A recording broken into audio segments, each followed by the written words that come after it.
On this, the last day of early voting, there are long lines and people having to wait while they're at polling stations in Texas. Sky 4 live over the Bob Duncan Center. This is in Arlington with just about 2 hours left now to cast your ballot. We're told that the wait at this particular location is about an hour. You can see people are kind of parking in the grass wherever they can because the parking lot is full.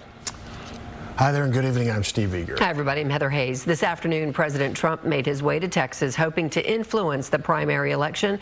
The president landed in Corpus Christi this afternoon, talked about his energy and economic plans, but he still did not endorse any of the 3 Republicans in the tight Senate race, saying they are all good choices. Fox 4 Stephen Dial in our digital studio now with more. Stephen.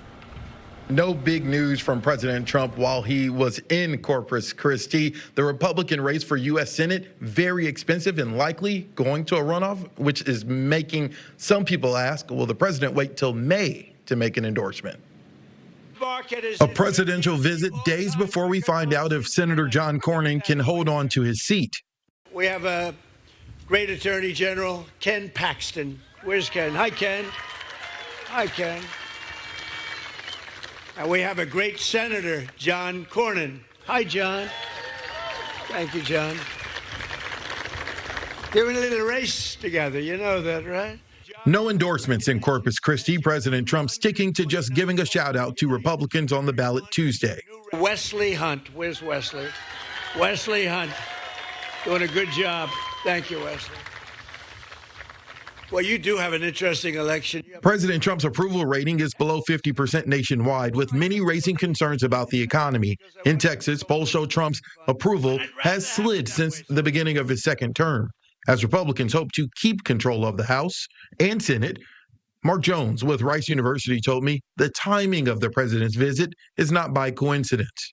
One impact that it could have is to boost Republican turnout. So one thing that Republicans are a little concerned about is more from an optics perspective, that for the first time since the 2008 presidential primary, Democratic primary turnout could actually be higher than Republican primary turnout. Attorney General Ken Paxton has consistently led in this race. Incumbent Senator John Cornyn has been a consistent second, and Houston Congressman Wesley Hunt has been a consistent third. And we got to win the midterms. We brought this country back. We don't want to lose the midterm. We got to win the midterm. Statewide, Democrats have outpaced Republicans during early voting, catching national attention. Democrats have a lot of energy and momentum. Democrats are, depending on what county you look at, making some record numbers.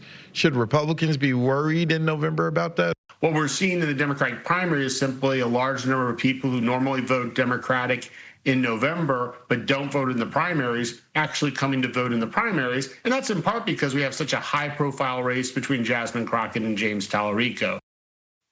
All right, so if you are watching this and you have not voted yet, you still have time to early vote.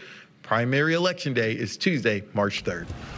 All right, Stephen Dial, thank you. So from now until the primary, March 3rd, Stephen Dial will join reporters from our Fox stations in Houston and Austin to break down the biggest races across the state on Battleground Texas.